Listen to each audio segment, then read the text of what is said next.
All right, guys. So in the last class, we started taking the introduction of international financial management. We discussed the syllabus. We also went through or brushed up on certain international trade theories. International trade theories याद है? You were there in the last class? तुम दोनों थे, ठीक है. Anyways, international business, international financial architecture थोड़ा बहुत पढ़ चुके हो, तो हमने वहीं से स्टार्ट करना है. ट्रेड थियरीज हमने थोड़ा बहुत ब्रशअप किया था. There are many trade theories that I did not cover. If you remember, we did absolute advantage, comparative advantage, factor endowment, जो डायमंड पोर्टर डायमंड थ्योरी करी थी. प्रोडक्ट लाइफ साइकिल थ्योरी भी एक होती है. क्या होती है?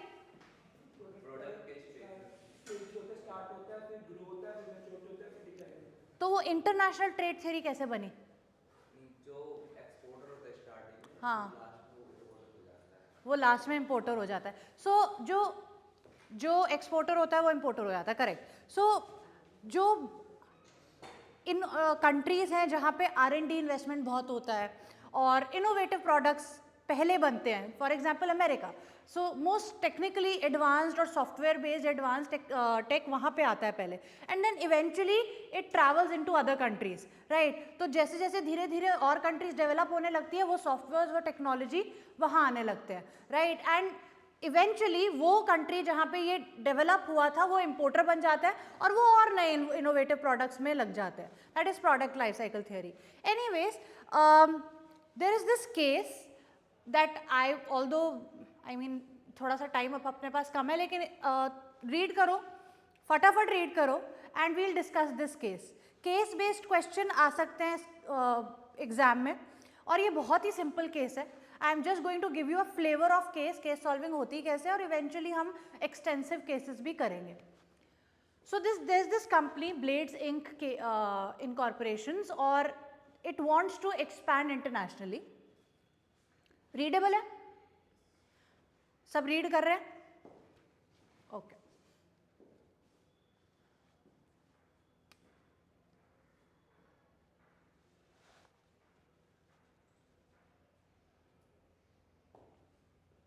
रोलर ब्लेड्स क्या होते हैं?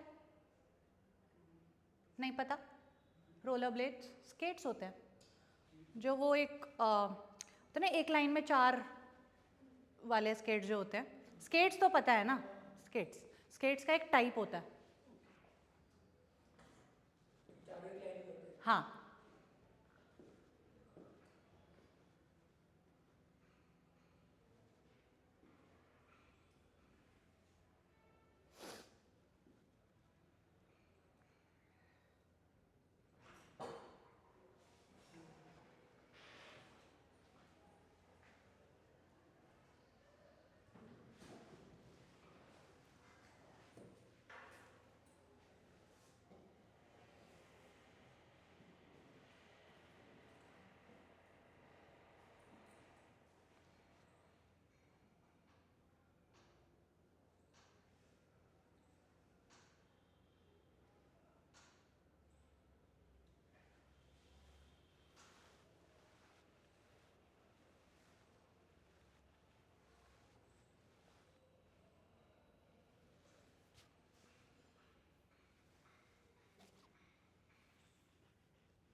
जब रीड कर लो तो बताना, once you are through with it, फटाफट करो।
जब ब्लेड के आगे जो आईएनसी लगा था वो फुल फॉर्म क्या होती है? इनकॉर्पोरेशन। इनकॉर्पोरेशन। तो मैम जब ब्लेड इनकॉर्पोरेशन है उनकी जो यूएस कंपनी ने उन्होंने अपनी सब्सिडी करी है, दूसरी कंपनी आई थी। नहीं नहीं नहीं, यही यूएस कंपनी है जो, अब पहले रीड करके क्या समझ आ रहा है? फर्स्ट पैराग्राफ सबने रीड कर लिया? ठीक है, तो जब भी हम केस पढ़ते हैं और सॉल्व करते हैं, जो भी तुम्हें इंपॉर्टेंट लगता है always take a note of it, ठीक है? तो पहले पैराग्राफ में क्या पता लग रहा है कि it's a US based company, roller blades बनाती है और यूएस में रोलर ब्लेड की बूमिंग मार्केट है। मैं नहीं पढ़ा रही, तुम बताओगे, फर्स्ट पैराग्राफ पढ़ लिया ना? क्या क्या इंपॉर्टेंट है बताओ, क्या समझ आया? मैम सबसे पहले जब कंपनी आई उसका लॉस में तो नहीं है, बट उसका नेट इनकम बहुत कम हो गया। पहले 3.5 मिलियन था, अब शायद 1 मिलियन के आसपास रह गया, 7% ऑफ रिटर्न ऑन एसेट, ठीक है? तो नेट इनकम, ये प्रॉब्लम यही है कि कंपनी का नेट इनकम गिर गया। क्यों? क्योंकि मैम उसकी प्रोडक्शन कॉस्ट जो कॉस्ट ज़्यादा आ रही थी। कॉस्ट ज़्यादा है, राइट? और क्या इंपॉर्टेंट है फर्स्ट पैराग्राफ में?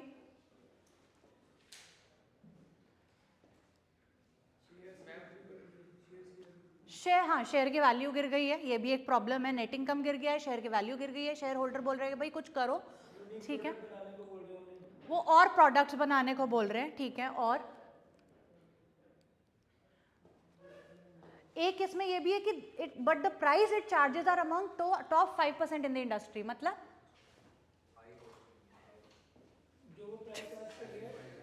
सेलिंग प्राइस ज्यादा है, मतलब कॉस्ट तो इसकी ज्यादा है ही, और जो भी टॉप मैन्युफैक्चरर्स हैं, मतलब प्राइस रेंज इसकी सबसे हाई ब्रैकेट में फॉल करती है यूएस मार्केट में, ठीक है? तो ये तो पहला पैराग्राफ बता रहा है जिसमें प्रॉब्लम पता लग गई कि भाई शेयर वैल्यू गिर रही है, नेट इनकम गिर रहा है, रेवेन्यू उतना ही है और कॉस्ट बढ़ी हुई है, प्राइस बहुत ज़्यादा। आगे क्या हो रहा है फिर? बैन होल्डर के चीफ फाइनेंस ऑफिसर ने कंप्यूट करा कि या तो दूसरा ऑल्टरनेटिव्स लाएं या फिर हम जो है एक्सपोर्ट करना स्टार्ट कर दें बाय इंपोर्टिंग सच कंपोनेंट्स, जो जिसकी वजह से हमारा प्रोडक्ट सस्ता हो जाए, या हम जो है इंटरनेशनल बिजनेस की तरफ जाएं। तो वो कह रहे हैं या तो प्रोडक्ट सस्ता करो, प्राइस कम करो। अपने प्राइस कम ना भी करो तो मार्जिन्स तो बढ़ाओ प्रोडक्ट सस्ता करके। पर यूएस में वो कह रहे हैं कि प्रोडक्ट सस्ता नहीं होगा विदाउट हैम्परिंग दी क्वालिटी। क्वालिटी की फॉरगो करनी पड़ेगी। अगर यूएस में ही मैं कोशिश करूँ कॉस्ट कम करने की तो क्वालिटी खराब होगी। तो एक तो है यहाँ, तो वो उसने तो ये कंक्लूड कर दिया कि यूएस में हम और प्रोडक्ट बनाएं और उसमें और इन्वेस्ट करें, उसका फायदा नहीं लग रहा है। So let's look at let look at what can happen across boundaries. तो थर्ड पैराग्राफ क्या बोल रहा है? थाईलैंड से मैं वो हाँ रॉ मटेरियल्स उसको इंपोर्ट हाँ, करना स्टार्ट किया है। तो वो सोच रहा है कि थाईलैंड में वैसे ही इकोनॉमी कैसी चल रही है? वीक चल रही है। वीक इकोनॉमी मतलब recessionary phase, deflationary condition, price levels भी कम हैं, तो वहाँ से मैं सस्ते से माल इंपोर्ट कर सकते हैं। और क्या इसमें लिखा है? Holt is aware that many of the Blade's competitors have begun importing from Thailand.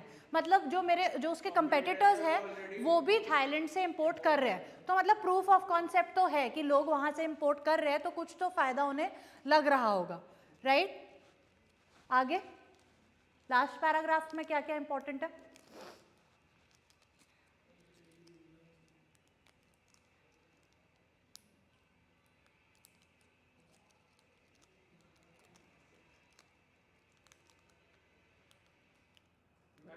Blade incorporation ने एक सब्सिडियरी एस्टैब्लिश करने की सोची है जो थाईलैंड में, ताकि जो है वो एक लॉन्ग टर्म गोल है उसका कि अभी क्या करते हैं, इंपोर्ट करना शुरू करते हैं और कोशिश करते हैं कि मार्केट वहाँ भी एस्टैब्लिश करें, एक्सपोर्ट करें. इंपोर्ट तो बहुत लोग कर रहे हैं, बहुत कंपेटिटर्स कर रहे हैं, लेकिन वहाँ एक्सपोर्ट कितने कर रहे हैं? बहुत कम, राइट? Very few export. तो may be this company would be the first one to export roller blades to Thailand. Export करेंगे तो महंगा पड़ेगा ना, अब वहाँ पर सब्सिडी स्टार्ट कर देंगे तो वहाँ पर उनको सस्ता मिलेगा, जिसकी वहाँ पर डिमांड बढ़ेगी. सब्सिडियरी अगर वो लॉन्ग टर्म गोल ये है कि वो वहाँ पे कंपनी ही डाल दे, राइट? तो उसके मेरिट डीमेरिट दोनों हैं कि अगर वही बनाएंगे वही बेचेंगे तो ऑफ कोर्स लॉजिस्टिक्स वगैरह का खर्चा बहुत कम आएगा, ट्रांसपोर्टेशन कम कॉस्ट या जो भी बहुत कम रहेगा, लेकिन उसके अपने डीमेरिट्स भी हैं. यहाँ से बैठ के वहाँ के सब्सिडरी को, so it is a premium brand, top 5% in US, right? तो प्रीमियम ब्रांड को अपना ब्रांड वैल्यू भी अपहोल्ड करना है, तो यहाँ से बैठ के वहाँ मॉनिटर करना कि वहाँ क्या बन रहा है, क्या स्टैंडर्ड फॉलो हो रहा है कि नहीं हो रहा है, प्रोडक्ट स्टैंडर्डाइज बन रहे हैं कि नहीं बन रहे, वो एक difficult, that can B challenging, right? तो दोनों साइड्स है इसके. So now the question is कि शुड इट, क्या जो भी बेन होल्ट ने सोचा है, is it the right strategy और नॉट?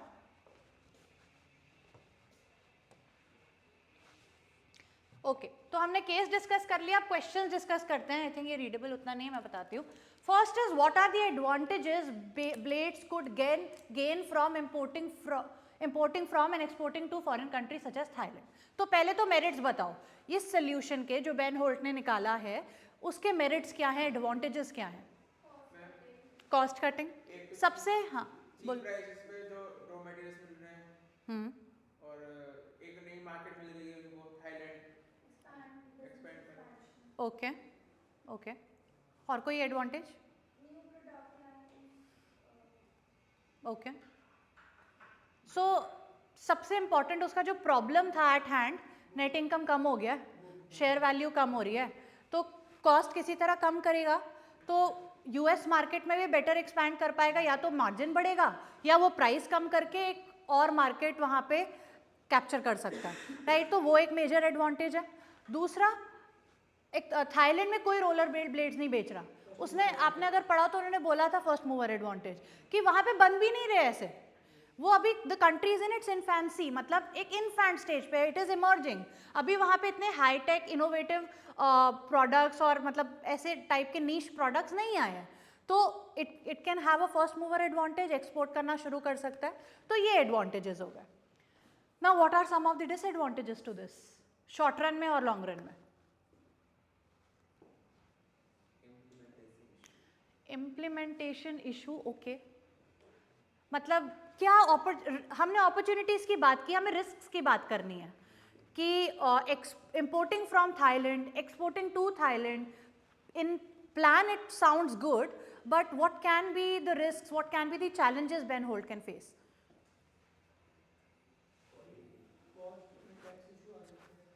टैक्सेशन. ओके, सो सबसे पहले तो इट इज क्वालिटी को, जो प्रोडक्ट की जो चाहिए वहाँ मिले ना मिले, क्रॉप करे, लेकिन उनका स्टैंडर्ड अलग है, टॉप लेवल कंपनी है. शॉर्ट रन में प्रॉब्लम हो सकती है क्योंकि एक तो मैम नया है, उनको जो मार्केट का उधर का एक्सपीरियंस नहीं होगा. ओके, वहाँ पर कहीं भी फंस सकते हैं. सो कंपनी को बिल्कुल ही इंटरनेशनल एक्सपीरियंस है ही नहीं इंटरनेशनल ट्रेड का, तो वो एक डेफिनेटली चैलेंज होगा, उसको लर्न करना होगा, उनको नहीं पता कि रिस्क क्या क्या है. सबसे पहले कोई भी इंटरनेशनल ट्रेड में आप एंटर करते हो तो फॉरेन एक्सचेंज रिस्क रहता ही रहता है. थाईलैंड में the currency is Thai baht, right? अब थाई बात डॉलर के बीच में कैसे डायनामिक्स चलते हैं, that can be a opportunity to the company, that can also be a risk to the, then can pose a downside risk to the company, in the sense कि अगर Thai बात महंगा हो गया डॉलर के comparison में, appreciate हो गई इट्स की वैल्यू, तो इंपोर्ट करेंगे तो महंगा पड़ेगा, उसके सप्लायर्स प्राइस ना भी बढ़ाए तो भी इसको महंगा पड़ेगा। और लेकिन एक्सपोर्ट करेंगे तो क्या होगा, अगर थाई बात अप्रिशिएट हो जाता है, डॉलर डेप्रिशिएट हो जाता है, तो क्या होगा, प्रॉफिट होगा, राइट क्योंकि अब इसके गुड्स थाईलैंड कंज्यूमर्स के लिए सस्ते हो गए। तो एक्सपोर्टिंग के केस में एक लॉन्ग रन में सोचे तो हो सकता है, but again that is when Thai baht appreciates against dollar, it can also depreciate against dollar. तो उसको फॉरेन एक्सचेंज रिस्क को टैप करना पड़ेगा कि कितना रहेगा, राइट, थाई बात कितना वॉलेटाइल है अगेंस्ट यूएस डॉलर, क्या एक रॉबस्ट करेंसी है कि नहीं। तो एक तो वो है फॉरेन एक्सचेंज रिस्क। दूसरा ट्रेड रेगुलेशंस, करेक्ट, कि हाँ लॉन्ग रन में सोच रहा है सब्सिडरी खोल देगा, मतलब खोल भी सकता है कि नहीं, वहाँ पे एमिशन लेवल्स क्या हैं, या फिर लीगल स्टैंडर्ड्स, एम्प्लॉय स्टैंडर्ड्स, ये सब क्या है, इसको वो सब रीड करने की ज़रूरत है। पॉलिटिकल रिस्क कितना है कि कल को वो अपनी फैक्ट्री वहाँ डाले और गवर्नमेंट आके सीज कर ले, कॉन्फिस्केशन या एक्सप्रोप्रिएशन का कोई रिस्क तो नहीं है, पॉलिटिकल रिस्क भी ज़रूरी है। So foreign exchange risk, cultural risk कि क्या ये कंट्री इसके प्रोडक्ट को एक्सेप्ट करेगी कि नहीं करेगी, right. So it's good that it is starting with exporting, but long run plan subsidiary का भी बहुत, it will depend whether its product will be welcomed by the consumers of Thailand or not, right। और दूसरा हमने पढ़ा था कि Thailand week economy है अभी, इसकी इकोनॉमी वीक है इसलिए वहाँ पे सस्ते में मिल रहा है।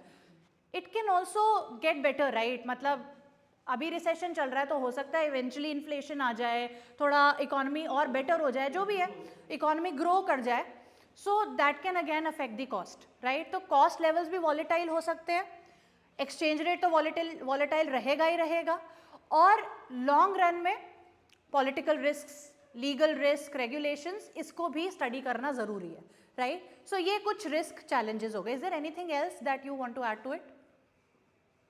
तो ऐसे राइवलरी, देखो इट हैज़ ऑलरेडी एनालाइज्ड कि डोमेस्टिक प्लेयर्स तो वहाँ है ही नहीं जो इसके प्रोडक्ट को match,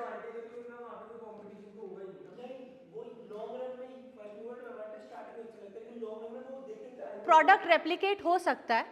so but then it the company thinks कि उसके जो प्रोसेस इतने स्टैंडर्डाइज या इतने रिफाइंड है कि वो ट्राई भी करेंगे तो रेप्लिकेट नहीं कर पाएंगे। But yes there is that risk, बिल्कुल ये रिस्क है कि इवेंचुअली काउंटरफीट प्रोडक्ट बनने लग जाए वहीं पे, और बट अगर सब्सिडरी वहीं खोल देगा तो क्या पता वो उसके प्राइस को मैच कर पाए, बट अगेन वो इसकी ब्रांड वैल्यू पे भी इम्पैक्ट आ सकता है। वो दूसरी कंपनी तो खोल सकती है सब्सिडी, हम देखें तो हमारा हम देख रहे हैं तो राइवलरी तो दोनों तरफ से कंपनी वो भी खोल सकते हैं, उनकी कॉस्ट भी कम हो जाएगी हमसे, बहुत अभी कॉस्ट कम चल रही है उनकी, हमसे भी कम हो जाएगी उनकी, जब वो वहाँ पर कंपनी खोलते हैं। ये तो हमारी उनकी दिमाग में भी चल रहा होगा कि वहाँ एक्सपोर्ट कर दो और फिर वहाँ सब्सिडरी खोल दो, सेम चीज वो भी तो कर सकते हैं। बिल्कुल वो तो है, इट इज़ दी मतलब लॉन्ग रन में तो है, शॉर्ट रन में तो है फर्स्ट मूवर, लेकिन लॉन्ग रन में फर्स्ट मूवर एडवांटेज नहीं रहेगा ना, कि सेम कॉपी तो कोई भी कर लेता है। Correct correct correct, I agree कि काउंटरफीट प्रोडक्ट बन सकता है। बाहर की कंपनी भी आ सकती है इसको छोड़ के, चाइना की कंपनी आ गई स्टैंडर्ड को मैच कर दिया। थाईलैंड में बेचने से क्या और कंट्रीज भी टैप हो सकती हैं, उसके आसपास की कंट्रीज एक्सपोर्टिंग के लिए? साउथ ईस्ट जो कंपनीज होती हैं एशिया में तो वो सोच रहे हैं, एशिया में तो करना एशिया की कंपनी प्रॉफिटेबल बन सकती है। मैम थाईलैंड के आसपास में कई कंट्री हैं, जैसे साउथ ईस्ट कंट्रीज हो गई, इंडोनेशिया हो गई, मलेशिया, इंडोनेशिया हो गया, ओके ओके ठीक है। सो ये सब डिसएडवांटेजेस में आ जाएगा। Which theories of international business described can be applied to blades in the short run, long run? Okay, तो हमने जो भी ट्रेड थियरीज पढ़ी हैं उसमें से कौन सी थियरी लगती है? कौन सी? Diamond theory, Porter, diamond model, ये मैम एक मिनट, सारी लगा दी तुमने। नहीं, पोर्टर डायमंड मॉडल पे कुछ बताओ। हाँ ओके, बताओ कैसे? मैम पोर्टर डायमंड मॉडल में सब चीज देखते हैं, फैक्टर भी देखते हैं, राइवल भी देखते हैं, सब्सिडी भी देखते हैं, इसमें वहाँ की कंडीशन क्या है, इकोनॉमिक से वहाँ कस्टमर क्या है, सब देखते हैं, उस थ्योरी में सबको एनालाइज करते हैं ना, सब चीज को एनालाइज करें। पोर्टर डायमंड थियरी तो ये कह रहा है कि अगर एक कंट्री में ये चारों पांचों फैक्टर्स आ जाए तो उसकी वो इंडस्ट्री बूम करेगी, ठीक है। तो आप ये कह रहे हो कि यूएस में रोलर ब्लेड इंडस्ट्री इसलिए बूम कर रही है क्योंकि वहाँ कंपेटिटर्स भी हैं, वहाँ पे टेक भी है, वहाँ पे कंज्यूमर भी डिमांडिंग है, ये कह रहे हो? हाँ, और थाईलैंड में भी अप्लाई होगी। अच्छा, थाईलैंड में तो वो मैंने सर्च तभी तो वो बता पाया कि मेरे वहाँ कंपटीटर नहीं है। सर्च रिसर्च तो ये रिसर्च के लिए थ्योरी है, तो ये रिसर्च के बेस पे ना, थ्योरी रिसर्च का तभी तो पता है ना उसमें, जैसे वहाँ नहीं है। अच्छा, ये वहाँ नहीं है। हाँ, वहाँ ओके, तो नहीं, यहाँ तो अगर वहाँ नहीं है तो वहाँ बूम कैसे हो जाएगा? मैम वो क्रिएट कर सकते हैं। अगर सपोर्टिंग इंडस्ट्री नहीं है, हाँ, कंज्यूमर की डिमांड नहीं है, टेक नहीं है, पता लग रहा है, ये चीज़ पता लग रही है उस चीज़ हाँ, वहाँ पर नहीं है, कहीं हाँ, क्रिएट करने जा रहे हैं ना, इस थ्योरी से तो don't you think it is comparative advantage कि यहाँ है इसलिए यहाँ बूम हो रहा है, वहाँ नहीं है, वहाँ मिसिंग है, तो वहाँ पे एक्सपोर्ट हो सकता है, वहाँ वो प्रोडक्ट एग्जिस्ट ही नहीं कर रहा है। तो क्योंकि यहाँ पे है, ये सब फैक्टर्स हैं, इसलिए यूएस में it is already a booming industry, but वहाँ पे ऐसे प्रोडक्ट्स ही नहीं बन रहे। तो मेरे अकॉर्डिंग ये कंपेयर केस में कोई भी आंसर गलत नहीं होता, तुम्हारा भी ठीक है, मेरा भी ठीक है। और क्या हो सकता है? प्रोडक्ट लाइफ साइकिल थियरी लग रही है क्या यहाँ पे? कि यूएस में again most high tech, most innovative product सबसे पहले डेवलप्ड इकोनॉमीज में आते हैं, इवेंचुअली डेवलपिंग इकोनॉमीज में आते हैं, पहले एक्सपोर्ट के थ्रू आते हैं, फिर वहीं बनने लग जाते हैं और यूएस इंपोर्टर बन जाएगा। तो वो भी यहाँ पे लग रहा है कि अभी तो यहाँ पे चल रहा है, लेकिन धीरे धीरे the firms, their incumbents there are trying to switch to low cost sites. अभी तो वहाँ से इंपोर्ट कर रहे हैं मटेरियल, अगर उन्हें लगा कि यार वहाँ बनाना ही सस्ता है तो वहाँ बनाने ही लग जाएंगे, right? So product life cycle theory भी लग सकती है इस पे। और कोई थियरी तुम्हें लगता है इसमें लग रही है? चलो ओके, ठीक है। तो जो भी हम डिस्कस कर रहे होते हैं केस के क्वेश्चन के, वही कहीं आंसर्स फिट होते हैं, ठीक है? तो केस जब भी हम पढ़े, सबसे पहले highlight important parts, problem identify करो, सोल्यूशन आइडेंटिफाई करो, मेरिट डिमेरिट सोच लो, और फिर जो भी सोचा है वो सब अपने क्वेश्चंस में फिट करते जाओ, ठीक है? लास्ट ये बोल रहा है what long range plans other than establishment of a subsidiary in Thailand is an option. और कोई प्लान आपको लगता है जो बेन होल्ड कर सकता है, like instead of starting a subsidiary itself, joint venture कर सकता है कि वहाँ पे लेकिन वहाँ पे वैल्यू चेन तो है, वहाँ पे एक रॉ मटेरियल मिल रहा है ना, तो वहाँ पे आप खुद से एक नया सेटअप एक नई कंट्री में बाय योरसेल्फ सक्सेस करना, इट मे बी डिफिकल्ट। अगर वहाँ पे एक लोकल वेंडर के साथ आप टाई अप करो, ही वुड नो दी कि कहाँ पे बिक सकता है, कैसा क्या प्राइस होना चाहिए, उसको उस कंट्री का टेक्निकल, उसकी मार्केट का टेक्निकल नोहा होगा। यस,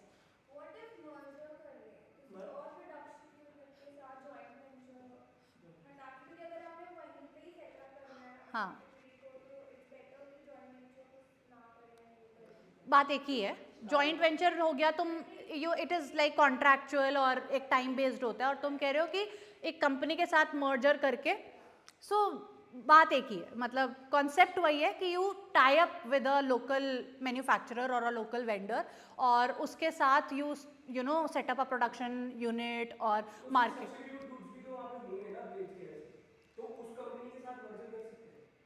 हाँ, कर तो सकते ही हैं, बट मतलब वो तो उसको एनालाइज करना पड़ेगा कि स्ट्रैटेजिक फिट कहाँ बैठ रहा है, मतलब किस, मेरे को अपने एज ऑफ नाउ ये गुड वहाँ नहीं बन रहा है, लेकिन इसका एक एक माइल्डर वर्जन वहाँ बन रहा होगा, स्केट्स तो बिक रहे होंगे, राइट? रोलर ब्लेड्स नहीं मिल रहे, तो वो देखना पड़ेगा कि भाई कौन सा कंपेटिटर है जिसको वो एक्वायर या जिसके साथ वो मर्ज कर सकता है, ताकि वो वहाँ पे अपना एक ब्रांड रिकॉग्निशन बनाए, राइट? सो वो स्ट्रैटेजिक फिट एनालिसिस एक अलग कॉन्सेप्ट हो गया, but this is one option कि भाई पूरी फुल फ्लेजेड खुद की सब्सिडरी खोलने से बेटर है, जिसको मॉनिटर करना मुश्किल है, उस मार्केट को समझना मुश्किल है, तो you can come and tie up with a local vendor, that is one option, very right. Starbucks, okay, बहुत एग्जांपल्स है, बहुत एग्जांपल्स है।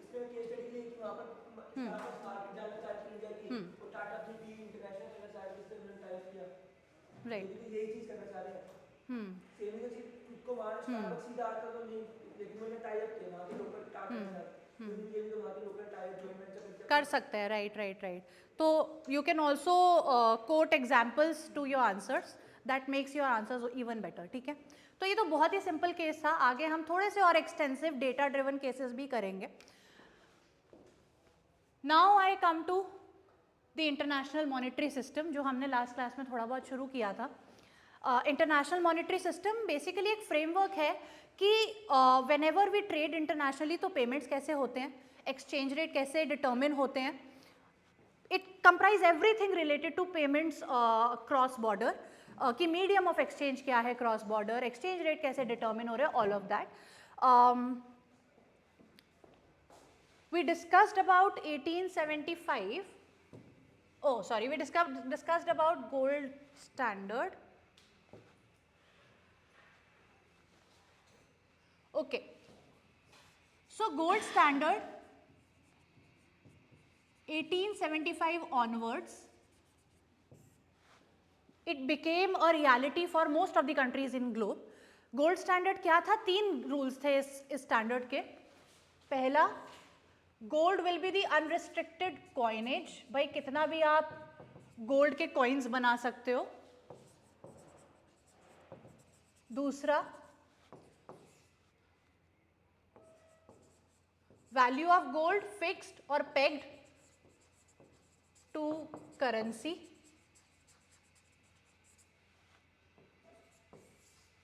And third, free export and import.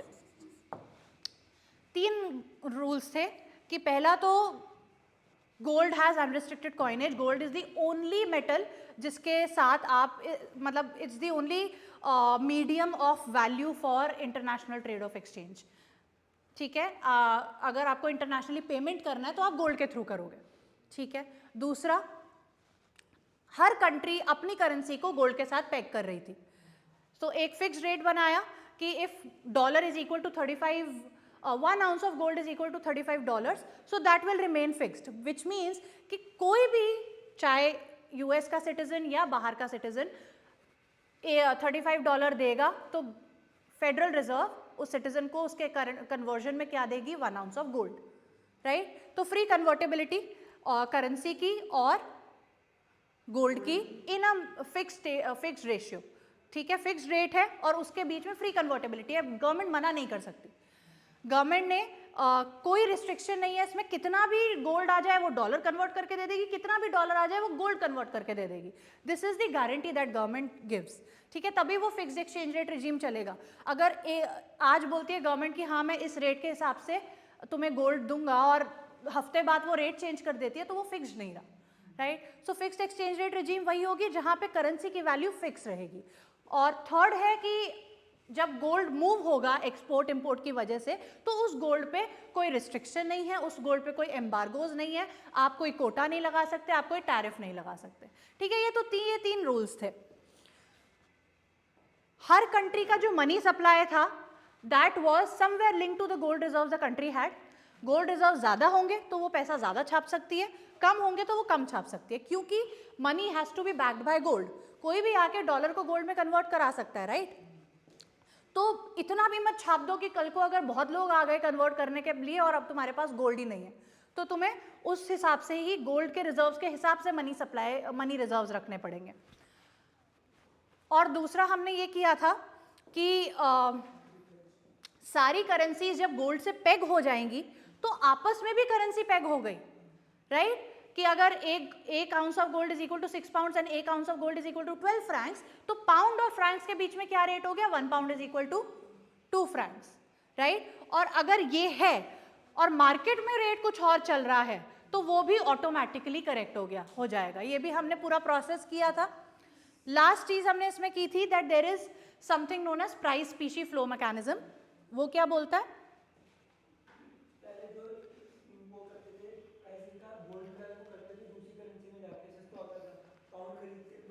Price specie flow mechanism बोलता है कि कोई भी country persistently continuously trade imbalance में नहीं रहेगी. मतलब उसका कंसिस्टेंटली डेफिसिट नहीं हो सकता या कंसिस्टेंटली सरप्लस नहीं हो सकता. डेफिसिट कब होता है? जब इंपोर्ट ज्यादा होता है. और सरप्लस कब होता है? जब एक्सपोर्ट ज्यादा होता है. राइट. पैसा ज्यादा आ गया, नेट सरप्लस है. तो ऐसा क्यों? क्योंकि अगर कोई कंट्री ट्रेड डेफिसिट में है विच मीन्स कि पैसा गोल्ड कम आया. राइट. डेफिसिट में होना है मतलब इंपोर्ट ज्यादा है, एक्सपोर्ट कम है, तो गोल्ड कम आया, नेट गोल्ड आउटफ्लो हुआ है. राइट. तो गोल्ड गया है, गोल्ड जाएगा तो यहाँ की मनी सप्लाई कम होगी और मनी सप्लाई कम होगी तो प्राइस लेवल्स का क्या होगा? प्राइस लेवल्स भी कम होंगे, लोगों के हाथ में पैसा कम होगा, डिमांड कम करेंगे, प्राइस सप्लाई बढ़ जाएगी, डिमांड कम होगी तो प्राइस गिर जाएगा। प्राइस के गिरने से इस कंट्री के गुड्स सस्ते हो गए, इस कंट्री के गुड्स सस्ते हो गए तो eventually import will start going down and export will start going up and जो डेफिसिट था वो सरप्लस में कन्वर्ट हो जाएगा। This is price specie flow mechanism, right, which से इसकी गोल्ड स्टैंडर्ड में कोई भी कंट्री कंटिन्यूसली सरप्लस या डेफिसिट में नहीं रह सकती। Now this standard worked really well till 1914।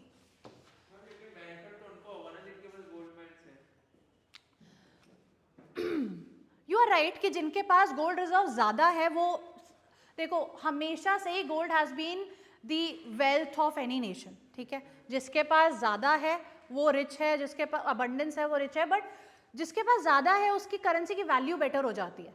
मतलब अगर गोल्ड ज्यादा है इंडिया के पास एज कंपेयर टू अमेरिका, तो अगर अमेरिका 1 आउंस ऑफ गोल्ड को $35 के इक्वल रख रहा है तो इंडिया शायद 1 आउंस ऑफ गोल्ड को 10 रुपीस के इक्वल रखेगा। तो आपस में वो दिख गया कि इसकी करेंसी स्ट्रांग है, इसकी करेंसी वीक है। So that was taken care of by the exchange rate itself। जिसके पास ज्यादा होगा, ठीक है, वो रेट कम रख सकता है, राइट, क्योंकि वो ज्यादा पैसा छाप सकता है, ठीक है। नाउ व्हाट हैपेंड इन 1914 और अराउंड दिस टाइम वाज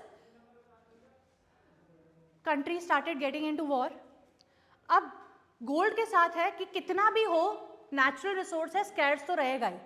अगर मेरे को पैसा और छापना है, लेकिन गोल्ड तो अपने आप ऑटोमेटिकली कहीं से इमर्ज नहीं हो सकता, राइट। तो gold always had deflationary impact on the countries कि अगर कंट्री को नेशनल ऑब्जेक्टिव्स फॉलो करने हैं, उनको अपनी इकोनॉमी को किक स्टार्ट करना है या इकोनॉमी को ग्रो कराना है और इंटरनेशनल ट्रेड को ग्रो कराना है, उनको पैसा चाहिए। किसी को भी अगर निकलना है या वॉर टाइम्स में तो पैसा बहुत चाहिए, राइट। तो पैसा छापने के लिए गोल्ड चाहिए, गोल्ड की नेचुरल स्कैरसिटी है, आप कितना भी कर लो गोल्ड तो नहीं बढ़ा सकते ना। तो गोल्ड की नेचुरल स्कैरसिटी की वजह से country started forgoing this standard कि भाई हम नहीं फॉलो कर रहे, we are no more going to freely convert the currency into gold, and they started printing more and more money because 1914 or 1910 onwards the country started going into war. They needed more money, they needed to pay for the military supplies, ammos, सबके लिए उनको पैसा चाहिए, पैसा छापना शुरू किया, तो gold तो कम ही है। तो गोल्ड कभी भी एक बढ़ती हुई ग्लोबल इकोनॉमी के लिए सफिशिएंट नहीं था। Gold could not have sustain even if war नहीं भी हुए होते। अगर पूरे ग्लोब को एक ग्लोबली सारी इकोनॉमीज को अगर बढ़ना है, ग्रो करना है, तो उनको पैसा तो छापना पड़ता, राइट। तो but gold is always scarce, so उसकी वजह से gold could not fulfil the requirements of growing economy and hence it had to be forgone by countries, मतलब कंट्रीज ने फॉरगो करा। फिर 1914 से 1944 तक वर्ल्ड वॉर 1 हुआ, वर्ल्ड वॉर 2 आया, बीच में ग्रेट डिप्रेशन आया, रिसेशन आया, सब कुछ, this was the period of turbulence, right. इस बीच कोई भी स्टैंडर्ड कंप्लीटली फॉलो हो ही नहीं पाया। There was no unified international monetary system in place during turbulent period, because the countries, जब वर्ल्ड वॉर 1 थोड़ा सा रैप अप हुआ, country started going back to gold standard, but they didn't fulfil the rules of the game.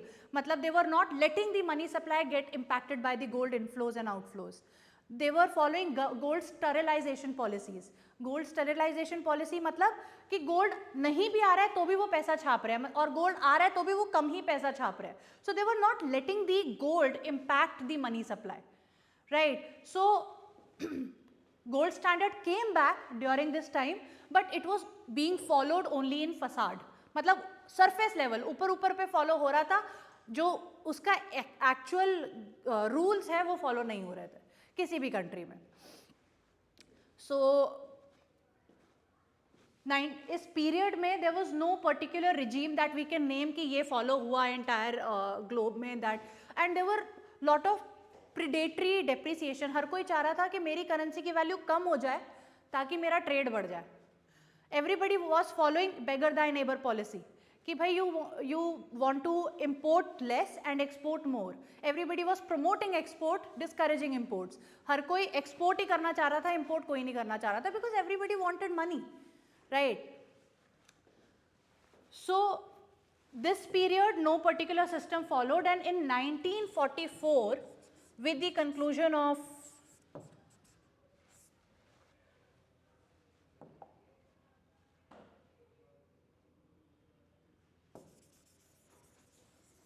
ये सारा एक साथ कैसे रब होता है?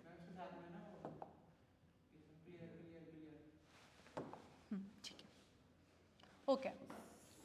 सो 1944 onwards, 1944 में क्या हुआ? There was a meeting.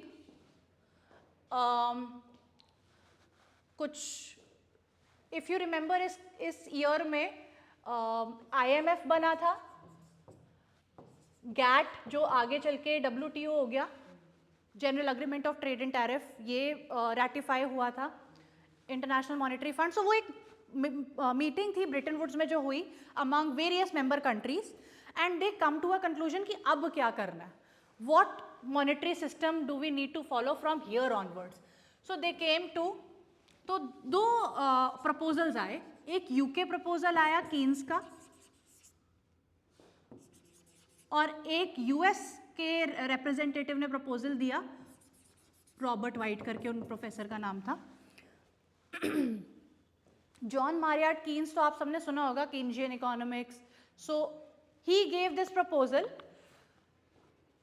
So this person is from UK and this person is from US. और आपको पता है कि वॉर के टाइम पे पावर शिफ्ट हो चुका था from UK to US. So Keynes ने तो बोला कि एक इंटरनेशनल रिजर्व एसेट बनाते हैं, जैसे आज के टाइम पे एसडीआर है, आप लोगों ने सुना है एसडीआर, स्पेशल ड्राइंग राइट्स, नहीं सुना क्या? छोड़ो. तो कीन्स ने बोला let's create an international reserve asset called bancor. ये बैंकॉर एक नई करेंसी होगी. This currency will derive its value as a weighted average of many other currencies. मतलब एक बास्केट ऑफ करेंसीज को मिला लो, एक पोर्टफोलियो ऑफ करेंसी बना लो, और उसका एवरेज वैल्यू इस करेंसी का वैल्यू होगा. ठीक है, और हर कोई अपने रिजर्व में बैंकॉर रखेगा, फॉरेन रिजर्व में, और जब भी आपको इंटरनेशनल पेमेंट करनी होगी तो बैंकॉर से पेमेंट करेंगे, बैंकॉर देंगे, बैंकॉर लेंगे. तो अब हर किसी के पास गोल्ड की जगह, गोल्ड जैसे रिजर्व्स थे, अब बैंकॉर के रिजर्व्स होंगे. ये कीन्स का सजेशन था. बट रॉबर्ट वाइट का सजेशन कुछ और था, which got accepted, which got ratified, and it also says a lot about the power shift that has happened. तो इसका ना अडॉप्ट करके रॉबर्ट वाइट का suggestion was adopted. What was that suggestion? Which came to be known as dollar-based gold exchange rate system. Dollar-based gold exchange rate system.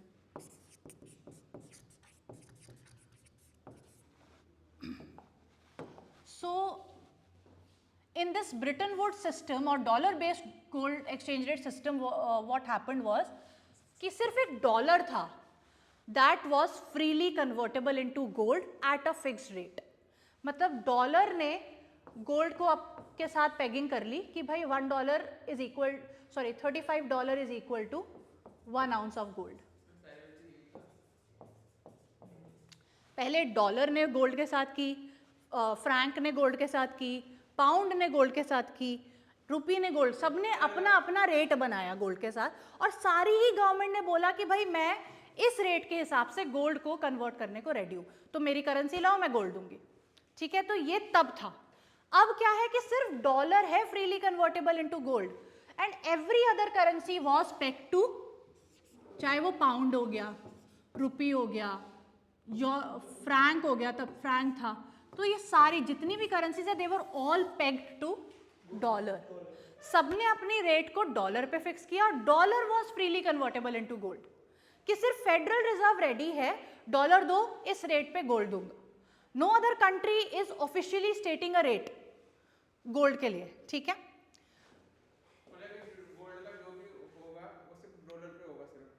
मतलब free convertibility एक fix rate पे वो dollar और gold की है. मैं चाहूँ तो ऑफकोर्स रुपी दे के गोल्ड अभी भी खरीद सकती हूँ, पर कोई गवर्नमेंट के अपने ये नहीं बोला कि मैं इसी रेट पे हमेशा के लिए तुम्हें गोल्ड दूंगा, राइट? वो रेट चेंज होता रहता है, राइट? यहाँ पे फेडरल रिजर्व ने बोल दिया कि भाई ये रेट है और मैं इसको चेंज नहीं करूंगा, इट इज फिक्स्ड।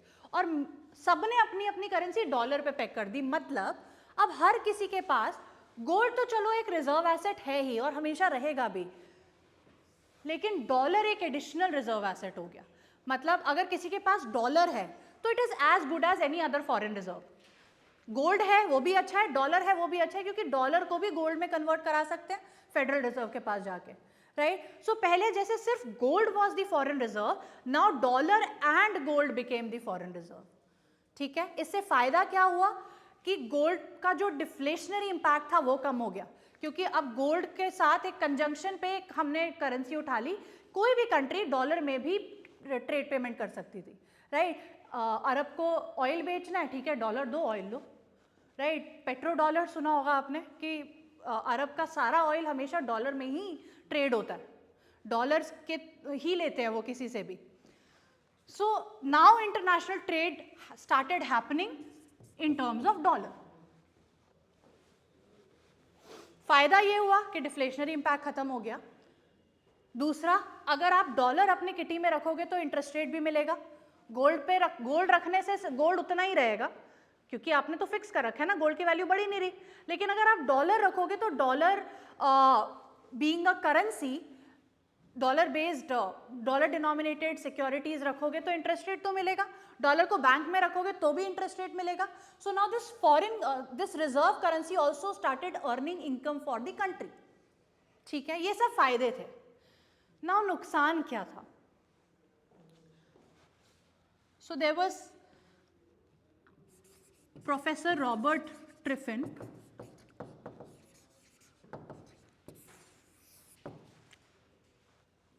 इन्होंने इनिशियली ही प्रिडिक्ट कर दिया था that this system is programme to collapse. ये सिस्टम कोलैप्स होगा ही होगा, क्योंकि इस सिस्टम में एक फंडामेंटल फ्लॉ है। वो फ्लॉ क्या है कि भाई हर कोई चाहेगा उसके पास ज्यादा से ज्यादा डॉलर हो। Every country would want more and more dollars in their reserves, right? ज्यादा डॉलर, ज्यादा अमीर, ज्यादा वेल्थ। अब डॉलर अगर उसके पास कैसे आएंगे? जब वो यूएस को बेचेगा सामान, यूएस के साथ को एक्सपोर्ट करेगा, या फिर यूएस इन्वेस्टर्स वहां मेरे कंट्री में आके अगर इन्वेस्ट करें। यही दो तरीके हैं, या तो गुड सर्विसेज बेचो या फिर उनका पैसा डॉलर यहां लाओ, यहां इन्वेस्ट करो। तो they started incentivising the investments in their countries, they started exporting to US more and more. तो US had to run on deficits with every country, because every country wanted more dollars. Every country, हर किसी को चाहिए था dollar ज़्यादा है, चाहे मैं एक्सपोर्ट करूँ चाहे मैं उनका पैसा यहाँ लाऊं। तो इसलिए यूएस करंट अकाउंट डेफिसिट पे भी चलने लग गया, कैपिटल अकाउंट डेफिसिट पे भी चलने लग गया, क्योंकि बहुत पैसा और कंट्रीज में इन्वेस्ट होने लग गया, ज़्यादा रिटर्न मिल रहा था उनको, इन्वेस्टर्स को, वो आ रहे थे। तो ब्रिटन वुड्स का फंडामेंटल फ्लॉ ही ये है कि आप किसी भी कंट्री को अगर फॉरेन रिजर्व बोल दोगे तो उस करेंसी की कंट्री को डेफिसिट में रन करना पड़ेगा। और एक कंट्री अगर डेफिसिट में रन करती रहेगी तो कब तक ट्रस्ट रहेगा उस कंट्री पे? जब उस कंट्री का डेफिसिट बढ़ता जाएगा, मतलब बहुत डॉलर्स है घूम रहे पूरे इकोनॉमी में, तो कभी तो क्वेश्चन उठेगा कि हम इतने डॉलर्स अक्रॉस द ग्लोब अगर सर्कुलेट हो रहे हैं, क्या यूएस के पास उतना गोल्ड है भी? क्या अगर मतलब ऐसा तो नहीं होगा कि कल को यूएस गोल्ड मतलब गोल्ड कन्वर्टेबिलिटी बैन कर दे, क्योंकि इतना गोल्ड सर्कुलेट हो रहा है across economy. So any country that is running on deficits and deficits are growing year by year with every country, उस कंट्री पे ट्रस्ट ही कैसे रहेगा? एंड फ्रेंच यही हुआ, US had to run on large deficits, current account पे भी, capital account पे भी।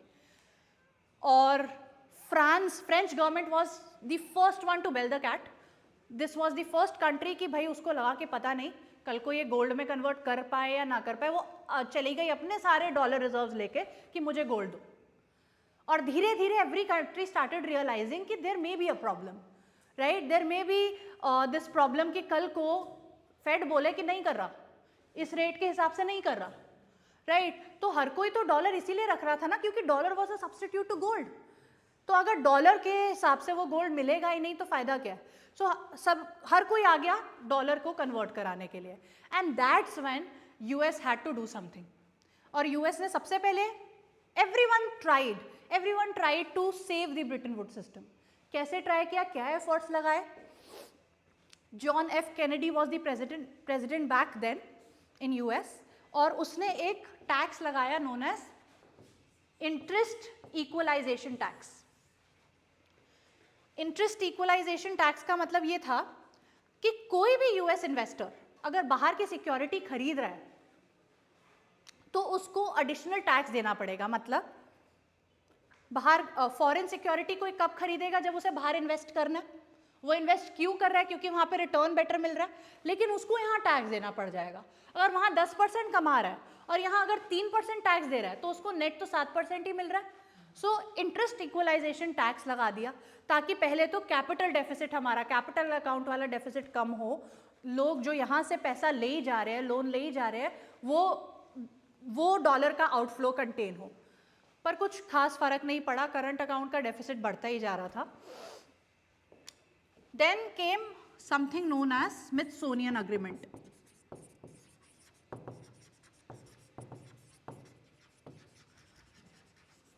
इन दिस अग्रीमेंट सबसे पहले तो डॉलर की वैल्यू को डी वैल्यू किया गया against gold. 1 ounce of gold was equal to $35, उन्होंने कर दिया 1 ounce of gold is equal to $38। ठीक है, ताकि ज्यादा डॉलर के बदले अब 1 ounce ऑफ गोल्ड जाएगा। तो ये डिवैल्यूएशन ऑफ डॉलर हुई ना। पहले 1 ounce $35 में मिल जा रहा था, अब 1 ounce $38 में मिलेगा। तो एक तो उन्होंने डॉलर को डिवैल्यू किया, ये पहला।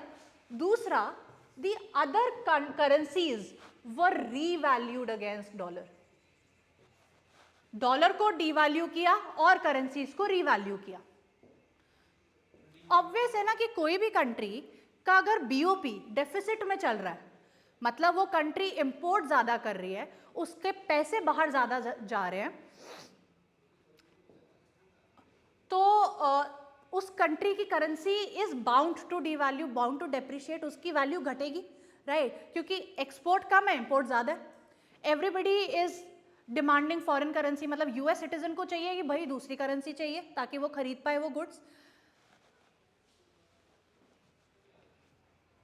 और बाहर अगर इन्वेस्ट भी करने जाएंगे तो अपने डॉलर को कन्वर्ट करेंगे ना उनकी करेंसी में इन्वेस्ट करने के लिए, डॉलर बेचेंगे और दूसरी करेंसी खरीदेंगे ताकि वहां इन्वेस्ट करें।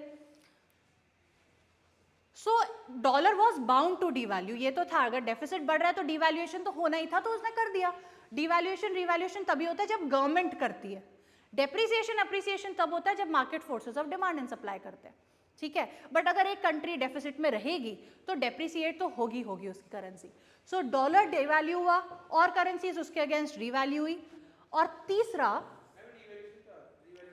रिवैल्यू मतलब जैसे अगर $1 was equal to 12 francs, now $1 is equal to 10 francs, तो इसमें क्या रिवैल्यू हुआ? गवर्नमेंट ने पहले बोला कि 12 फ्रैंक में $1 मिलेगा, अब गवर्नमेंट बोल रही है 10 फ्रैंक में ही $1 मिल जाएगा। तो दिस इज रिवैल्यूएशन किसका? फ्रैंक्स का। डिवैल्यूएशन किसका? डॉलर का। ठीक है, तो वो डेफिसिट में था, वो होना तो था ही, बट क्योंकि हम फिक्स्ड एक्सचेंज रिजीम में हैं, खुद नहीं कर सकते, गवर्नमेंट को करना पड़ेगा, मतलब खुद से ऑटोमेटिकली नहीं होगा, गवर्नमेंट को रिवाइज करने पड़ेंगे रेट्स। तो गवर्नमेंट ने रिवाइज किए रेट्स, डॉलर को डिवैल्यू किया गोल्ड के अगेंस्ट भी, और डॉलर को डिवैल्यू किया और करेंसीज के अगेंस्ट भी। और तीसरा एक और आया था, formation of SDR.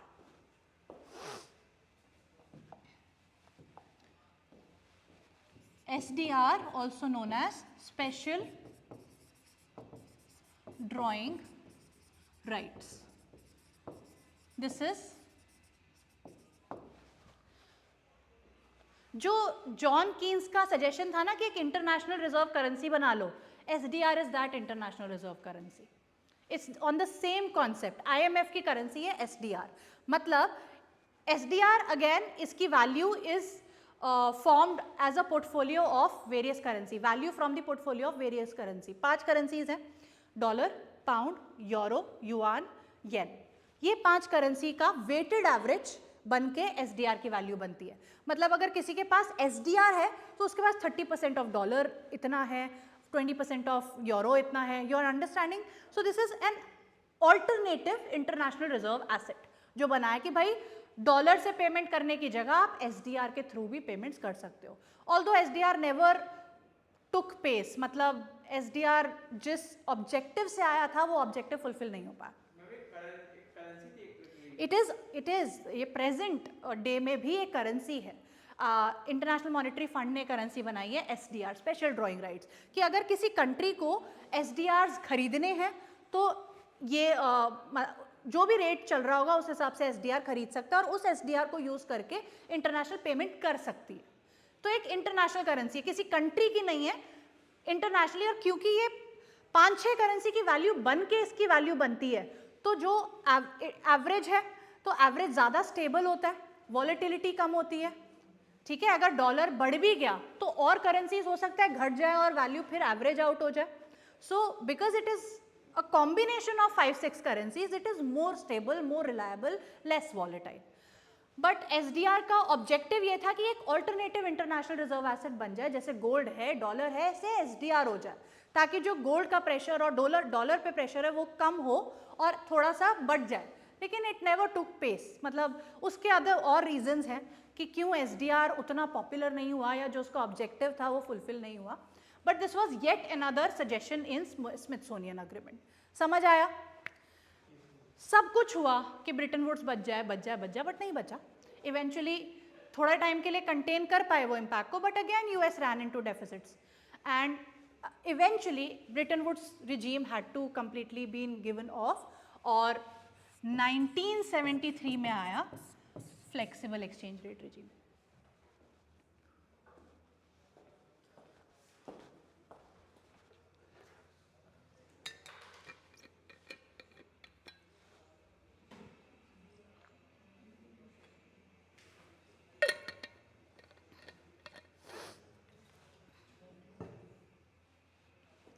Flexible exchange rate regime हम सब जानते हैं, जो प्रेजेंट डे में भी फॉलो होता है, which is market forces of demand supply determines the value of one currency in terms of another currency. एक कंट्री अगर इंपोर्ट ज़्यादा कर रही होगी तो उसकी करेंसी की वैल्यू गिरेगी ही गिरेगी, एक्सपोर्ट ज़्यादा कर रही होगी तो उसकी वैल्यू बढ़ेगी।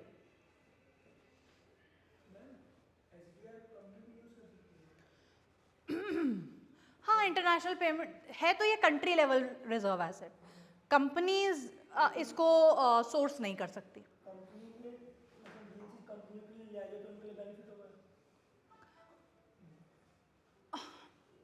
यार we'll have to, SDR is a separate case altogether, जिसकी we'll have to understand the dynamics. I am not very sure कि कंपनी भी यूज़ कर सकती है कि नहीं कर सकती। कंट्री के लिए फॉरेन रिजर्व एसेट तो है।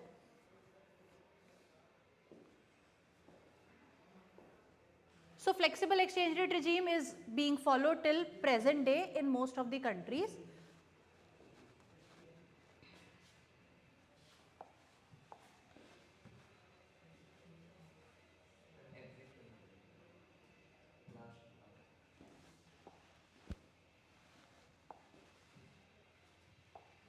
ओके, सो अभी तो हमने एक प्रीडोमिनेंटली देखा कि क्या क्या एक्सचेंज रेट रिजीम्स आए, but we have 196 countries and there are many other alternative exchange rate systems that have been and that are prevalent in some of the economies. You may not have heard of them before क्योंकि बहुत ही छोटी छोटी countries में ये सब follow होता है, but और इसके अलावा भी बहुत exchange rate regimes हैं। ये मोटी मोटी I have written here. First one,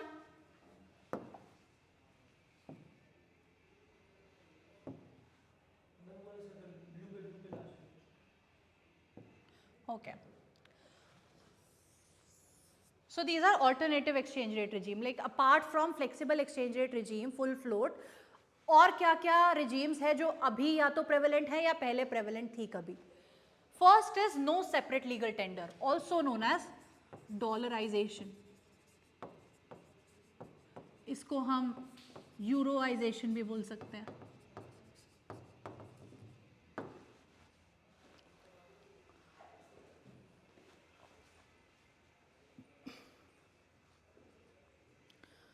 so no separate legal tender is कि कंट्री की अपनी कोई करेंसी है ही नहीं, और कंट्री ने, गवर्नमेंट ने ऑफिशियली किसी और कंट्री की करेंसी को अपना लीगल टेंडर मान लिया है।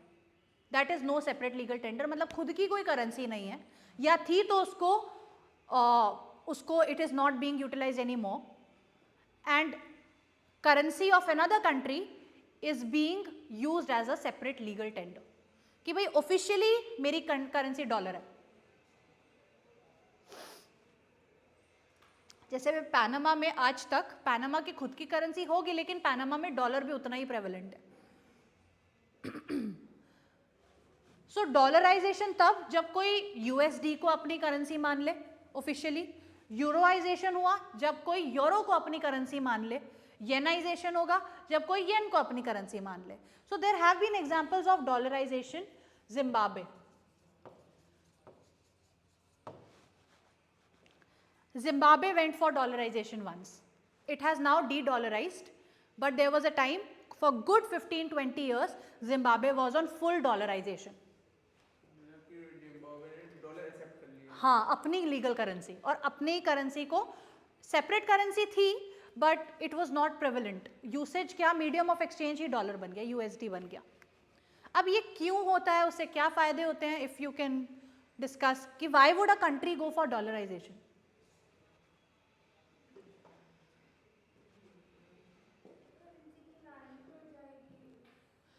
खुद की करेंसी गिव अप करके दूसरी करेंसी अडॉप्ट की है तो रॉबस्ट है, ठीक है, इजी इंटरनेशनल ट्रेड होगा, फायदे तो ठीक है। रीजन कोई कंट्री अडॉप्ट करेगा क्योंकि उसकी खुद की करेंसी की वैल्यू नहीं रह पा रही है, हर दिन उसकी खुद की करेंसी की वैल्यू डीवैल्यू होती जा रही है, परचेजिंग पावर कम होती जा रही है, economy is not able to handle the inflation. Inflation के साथ साथ रिसेशन भी आया हुआ है, डिफ्लेशनरी मतलब रिसेशनरी फेज भी है, और करेंसी की वैल्यू भी गिरती जा रही है। जब कंट्री की खुद की करेंसी की वैल्यू, पहले तो किसी भी करेंसी की वैल्यू ट्रस्ट पे बनती है, उस पर कितना ट्रस्ट है, उसकी गवर्नमेंट पे कितना ट्रस्ट है। लोगों को जब लगता है कि नहीं यार, the country, the government not trust वर्दी,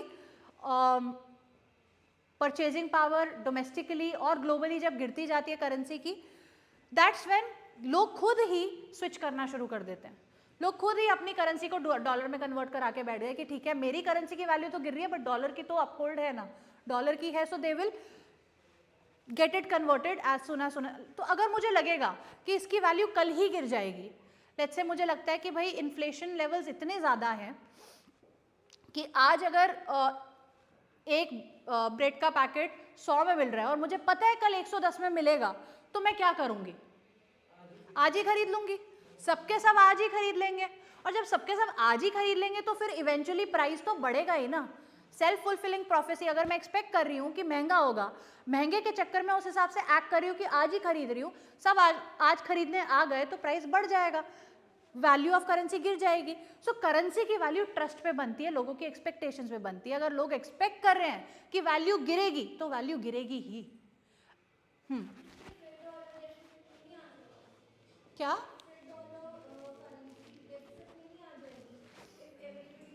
everybody is not going, only one country.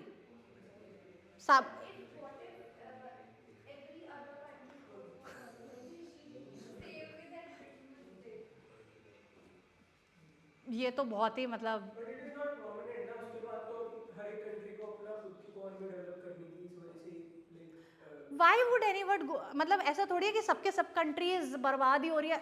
ये डॉलराइजेशन तभी करेगा जब गवर्नमेंट अपनी करेंसी की वैल्यू को अपहोल्ड नहीं कर पा रहा, राइट। सो डॉलराइजेशन ऐसे ही नहीं कोई भी कर लेता, क्योंकि डॉलराइजेशन इज वेरी इरिवर्सिबल।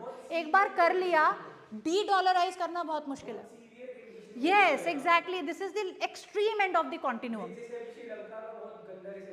हाँ, नहीं किया, ऐसे नहीं होता।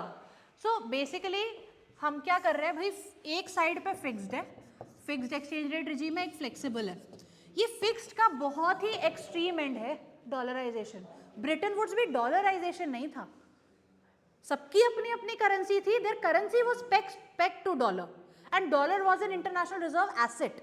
Bretton Woods was completely different from dollarization. So it is the most extreme end of fixed exchange rate regime. समझ आया डॉलराइजेशन कोई कंट्री क्यों करेगी कि भाई खुद की करेंसी पे कोई लोगों को ट्रस्ट नहीं रहा है, लोगों ने खुद ही, मुझे लग रहा था मेरी करेंसी की वैल्यू गिर जाएगी कल, मैं आज ही डॉलर में कन्वर्ट कराई। तो ऐसे आपके पहले ग्रे मार्केट में डॉलर फ्लो होने लगता है और धीरे धीरे गवर्नमेंट खुद ही, ठीक है भाई ऑफिशियल करेंसी इज डॉलर। इससे फायदा ये होता है कि of course now dollar is your currency, तो इंटरनेशनल इन्वेस्टमेंट, ट्रेड, सर्टेनिटी आ गई, वैल्यू अप होल्ड हो जाएगी, आपकी इकोनॉमी थ्राइव कर सकती है, ग्रो कर सकती है। यूएस को बहुत ज़्यादा फायदा, यूएस को फायदा क्यों होगा? बिकॉज वहाँ के जो ट्रेडर है, वहाँ के जो इन्वेस्टर है, उनको बहुत इजीली, मतलब एक इजी वो मिल जाएगा उस कंट्री में अपनी यूनिट सेटअप करने के लिए, वहाँ मार्केट डेवलप करने के लिए। मतलब dollar it's like similar country हो गई कि बस एक अलग रूल्स एंड रेगुलेशंस हैं। हाँ उनको फायदा कुछ नहीं होगा दूसरे का इन्वेस्ट करने का, सेम ही चीज तो है, जगह तो चेंज हो, बट एक न्यू मार्केट मिल रही है ना, मार्केट नहीं है ना, मार्केट कंज्यूमर बढ़ रहे हैं, तो कंज्यूमर बढ़ रहा है वो तो कंपनी से लगा देगा, तो कंपनी के लिए इन्वेस्टर के लिए फायदा नहीं। कंपनी के लिए कोई foreign currency, foreign exchange risk नहीं रहा, there is no risk, agreed, वो है उधर के लिए फायदा है। जो कंट्री डॉलराइज हुई है उनके लिए कैसे फायदा है? जो ट्रस्ट लूज हो गया था कंज्यूमर्स का या मतलब सिटीजन्स का, नाउ दे हैव यूएसडी, तो इकोनॉमी स्टेबलाइज होने में हेल्प हो जाती है। करा ही इसलिए ताकि स्टेबिलिटी आ जाए, बाहर से पैसा आए, इकोनॉमिकली थ्राइव करे, लेकिन नुकसान भी बहुत है। जैसे एक सोल आइडेंटिटी चली गई, सोल आइडेंटिटी चली गई, सॉवरेन पॉलिसी आप अपनी फॉलो नहीं कर सकते, you have completely lost hold over your monetary policy. पैसा छाप ही नहीं सकते, क्या छापोगे? डॉलर थोड़ी छाप सकते हो, राइट? तो सेंट्रल बैंक के पास लेंडर ऑफ लास्ट रिजॉर्ट वाला फंक्शन चला गया, आप अपने इंटरेस्ट रेट्स कंट्रोल नहीं कर सकते, इंटरेस्ट रेट वही चलेगा जो यूएस में चल रहा है, तो आप यूएस में जो पॉलिसी बन रही है वही पॉलिसी आपके लिए ऑटोमेटिकली इंप्लीमेंट होगी। तो अगर आपकी कंट्री रिसेशन में चल रही है, यूएस वाले कॉन्ट्रैक्शनरी मॉनेटरी पॉलिसी कर रहे हैं, तो इट वोंट हेल्प यू, वो आपके अकॉर्डिंग पॉलिसी नहीं बनाएंगे, वो अपनी कंट्री के डायनामिक्स के अकॉर्डिंग पॉलिसी बनाएंगे, राइट? सो ये एक बहुत बड़ा फ्रिक्शन है कि मेरी कंट्री की पॉलिसी मेरे यहाँ बनी नहीं रही है, अब जो भी वहाँ होगा वो यहीं होगा, राइट? तो ऑटोमेटिकली हमें एक्सेप्ट करना पड़ेगा। So no monetary policy, no fiscal policy. दूसरा, there is something called seigniorage. Seigniorage पता है आप लोगों को?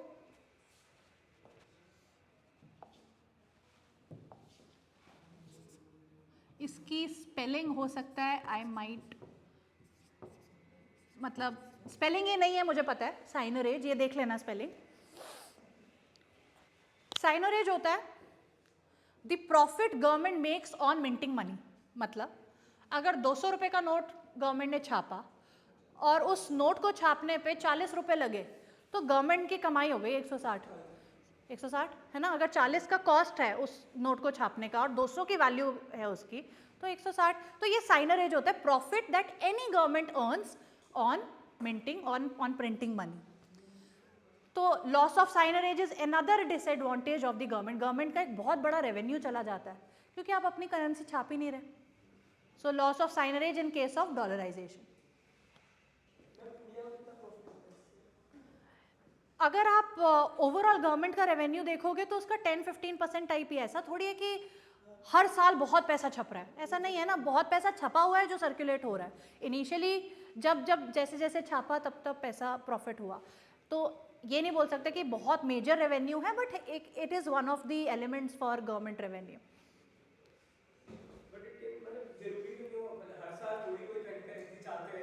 हाँ, थोड़ा जो भी है, हाँ, मनी सप्लाई थोड़ी बहुत तो बढ़ती है ही किसी ना किसी फेज ऑफ द ईयर में, ठीक है। तो loss of seigniorage, loss of monetary policy, loss of sovereign identity, these are all disadvantages of dollarization. And also dollarization is a very irreversible mode of मतलब irreversible regime। एक बार आपने dollarise कर दिया, आपकी कंट्री में यूएसडी ही circulate हो रहे हैं, वापस डी डॉलराइज करने में आपको बहुत साल लग जाएंगे क्योंकि लोगों के हाथ में डॉलर पड़ा है ना। अब उनको अपनी करेंसी अगर उनके हाथ में देनी है तो ऐसे थोड़ी होगा। हाँ, वो एक बात है कि कोई आए और एक दिन बोल दे कि अब से सब बंद और सब आ जाओ कन्वर्ट करा लो, वो एक बात हो सकती है ना। 16 नवंबर चलो छोड़ो, डिमोनेटाइजेशन। एनीवेज 8 8 नवंबर 2016। इसलिए 2000 सोने ने अपना फर्स्ट स्मार्टफोन लिया था।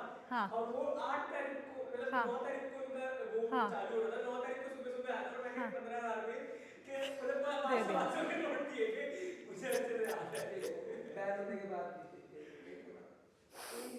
तो ये है dollarization. Next currency board arrangement, पढ़ो जरा, देखो क्या समझ आ रहा है, ये क्या अरेंजमेंट है।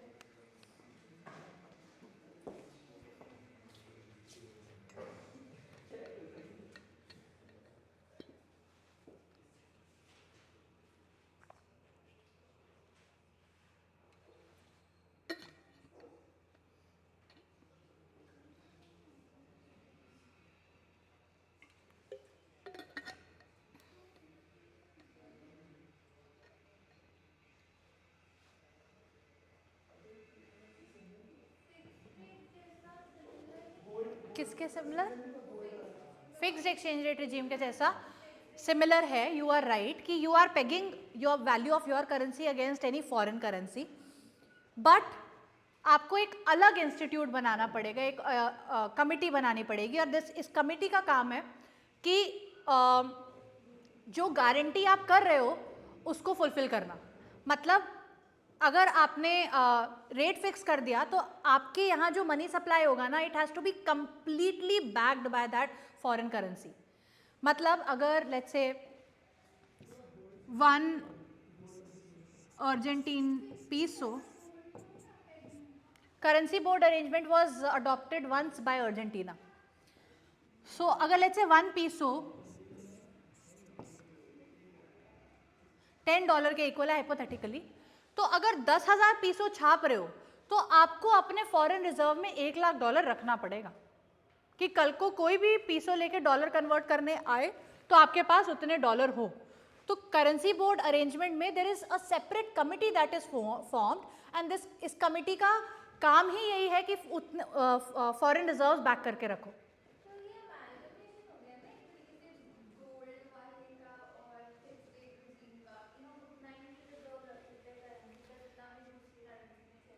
देखो फिक्स्ड एक्सचेंज, गोल्ड भी फिक्स्ड एक्सचेंज रेट रिजीम है। आप जब फिक्स करते हो तो आप ये बोलते हो कि कोई भी आना मैं कन्वर्ट करके दे दूंगा, लेकिन कंट्री में जितना पैसा सर्कुलेट हो रहा होता है, सारे सिटीजन तो आप नहीं एक्सपेक्ट करोगे ना उठ के आ जाएंगे और गोल्ड में कन्वर्ट करा देंगे या डॉलर में कन्वर्ट करा देंगे, आप नहीं एक्सपेक्ट करोगे। तो उसका कुछ परसेंटेज आप फॉरेन रिजर्व्स अपने पास रखते हो कि कोई आ गया तो हो जाएगा, लेकिन यहाँ पे 100% बैकिंग चाहिए, सारा का सारा रिजर्व आपको रखना पड़ेगा। ठीक है, सो ये it is a stringent form of fixed exchange rate regime. It is fixed exchange rate regime but again a very stringent form कि आपको उसको फुल फ्लेजेड फॉलो करना है। सो दैट कोई भी कंट्री आ रही है तो हम उनको डॉलर ही देंगे।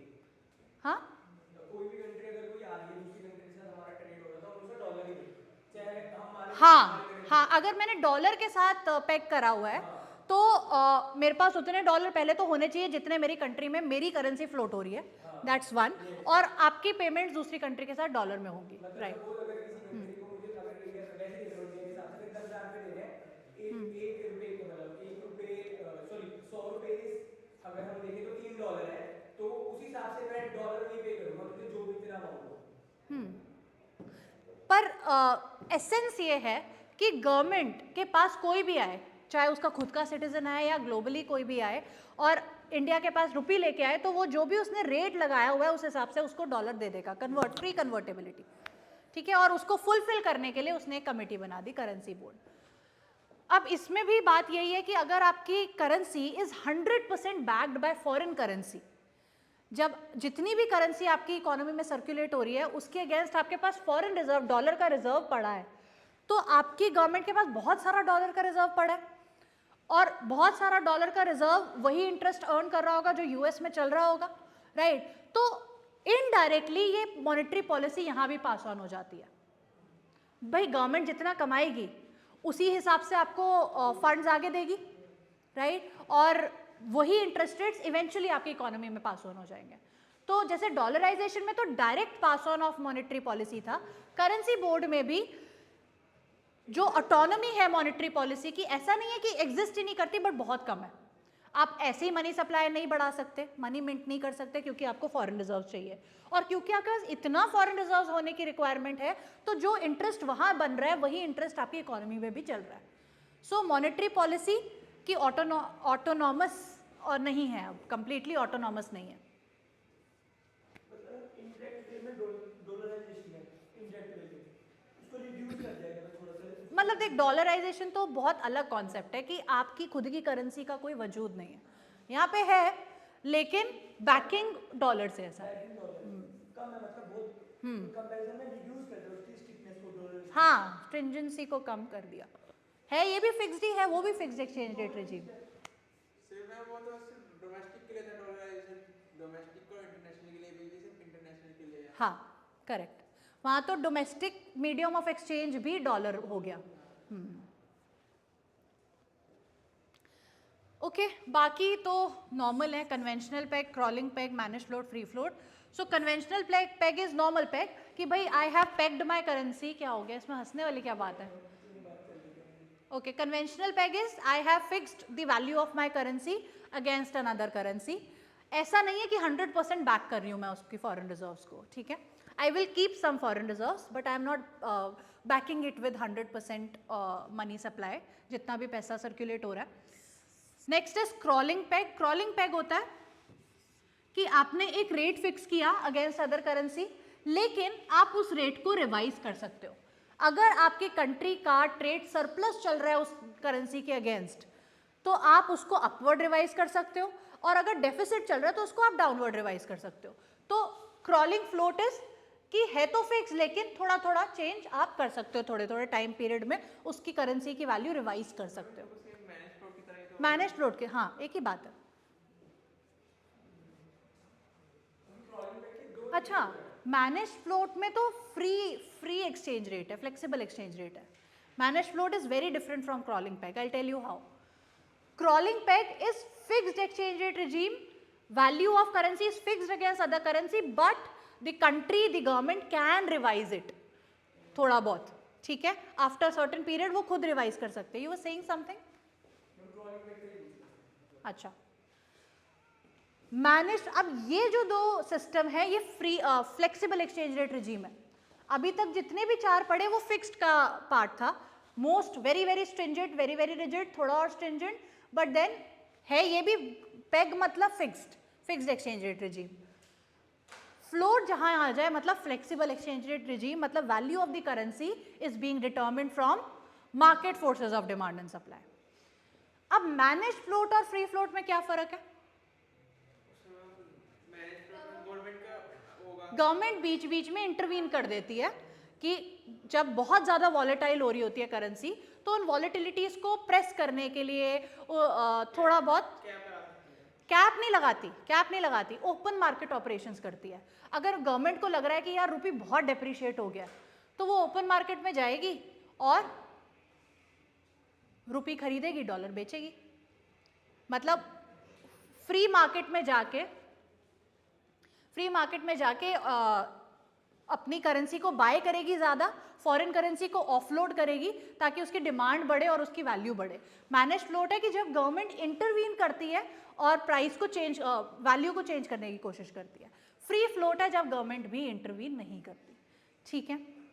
जैसे बहुत समय तक इंडिया में मैनेज फ्लोट चल रहा था कि the rupee was being determined against dollar, against other currencies on the basis of demand and supply, but government would come, I mean open market operations में, foreign exchange market में कभी dollar खरीद रही है, कभी डॉलर बेच रही है, ताकि उसको थोड़ा बहुत रिवाइज करती रहे उसकी वैल्यू को, ठीक है। ये क्या हुआ?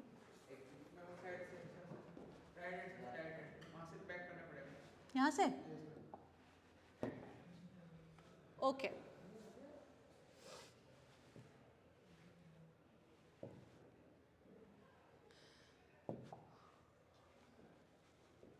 so this will be the close of this, close of this unit, close of this chapter, where we compare fixed against flexible. We have understood fixed exchange rate regime, we had understood various types of fixed exchange rate regime, and we have also seen floating exchange rate regime. अब which one do you think is better? Flexible he better होगा अगर अभी तक चल रहा है तो। क्यों बेटर है फिक्स से?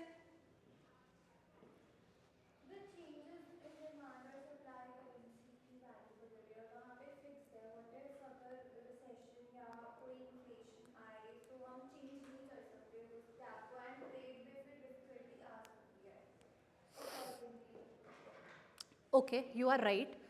फिक्स्ड में हम अपने नेशनल मॉनेटरी ऑब्जेक्टिव्स फॉलो नहीं कर पाते। क्यों नहीं कर पाते? क्योंकि हमें करेंसी की वैल्यू फिक्स कर रखनी होती है। हमारी सारी पॉलिसीज इसमें लग जाती हैं कि करेंसी की वैल्यू फिक्स कैसे रहेगी। अब यहाँ पे करेंसी की वैल्यू ऑटोमेटिकली एडजस्ट हो सकती है और मैं अपने नेशनल ऑब्जेक्टिव्स फॉलो कर सकती हूँ। For example,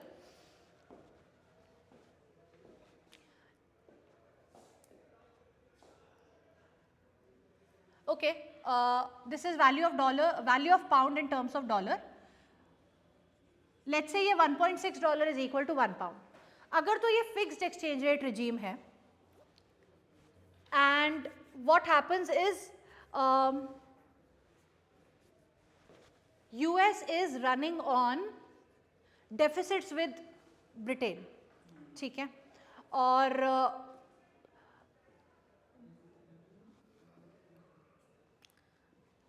fixed exchange rate regime में क्या होगा? फ्लेक्सिबल में तो ये होगा कि अगर US is running on deficits with Britain तो अपने आप ही डॉलर डेप्रिशिएट होगा, अपने आप ही पाउंड अप्रिशिएट होगा और इसकी value the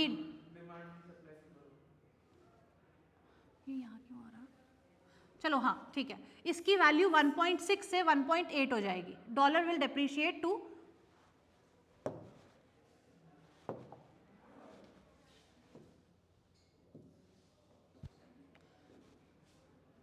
so it's here right now. अगर तो फ्लेक्सिबल एक्सचेंज रेट रिजीम है and US is running on deficits with UK, the value will move from being $1.6 equal to 1 pound to being $1.8 equal to 1 pound. Matter solve. लेकिन अगर ये fixed exchange rate regime है तो ये यहाँ जाना चाहता है पर government can not let it happen. Fixed exchange rate regime है, 1 pound has to remain equal to $1.6। Fix रखने के लिए जो यहाँ जाना चाह रहा है उसको वापस लाने के लिए पॉलिसी कुछ करना पड़ेगा। क्या करेगी यूएस गवर्नमेंट? क्या करेगी? अपनी मनी सप्लाई कम करेगी या ज्यादा करेगी? कम करेगी। उससे क्या होगा? कैसे आएगी?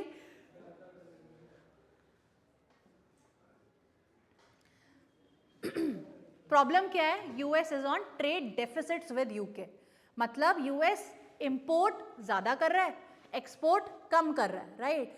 तो अगर वो मनी कॉन्ट्रैक्शनरी दो पॉलिसीज होती है, एक्सपेंशनरी और कॉन्ट्रैक्शनरी। अगर वो कॉन्ट्रैक्शनरी पॉलिसी फॉलो करेगी विच इज मनी सप्लाई कम करेगी, लोगों के हाथ में मनी कम होगा, डिमांड कम करेंगे, इंपोर्ट कम करेंगे, और अगर डिमांड कम करेंगे इन्फ्लेशन लेवल कम हो जाएगा, राइट? और प्राइस सस्ता हो जाएगा, गुड सस्ता हो जाएगा और एक्सपोर्ट बढ़ जाएगा।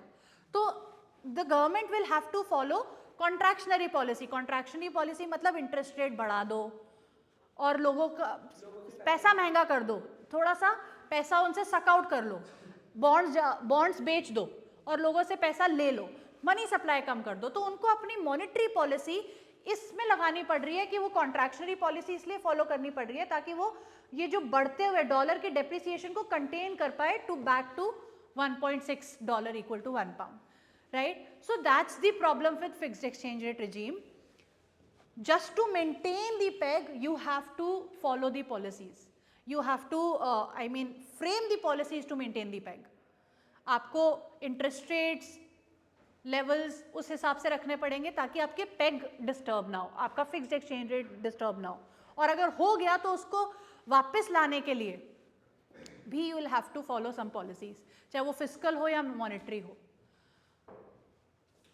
सो फिक्स्ड बेनिफिशियल इस टर्म्स में है कि अगर सर्टेनिटी है तो इंटरनेशनल ट्रेड थ्राइव होता है, राइट? लेकिन it comes at the cost of national autonomy, national policy autonomy. आप अपनी पॉलिसी फॉलो नहीं कर पाते। फ्लेक्सिबल में you have all the flexibility क्योंकि you are letting the dollar depreciate, It's okay if £1 is now equal to $1.8. You don't have to, cut down on your money supply. So it's up to you. If you think it is beneficial for your economy, you may cut down on the money supply. You may not cut down on the money supply, but you're not forced to cut down on your money supply. ठीक है? So this is the major difference कि international trade thrive करने के लिए fixed better है, लेकिन national policy autonomy के लिए फ्लेक्सिबल बेटर है. ठीक है? With this unit 1 is done, which was like all theory. Next we'll start with unit 2. ठीक है? अभी I will stop here. Please ये भर दो.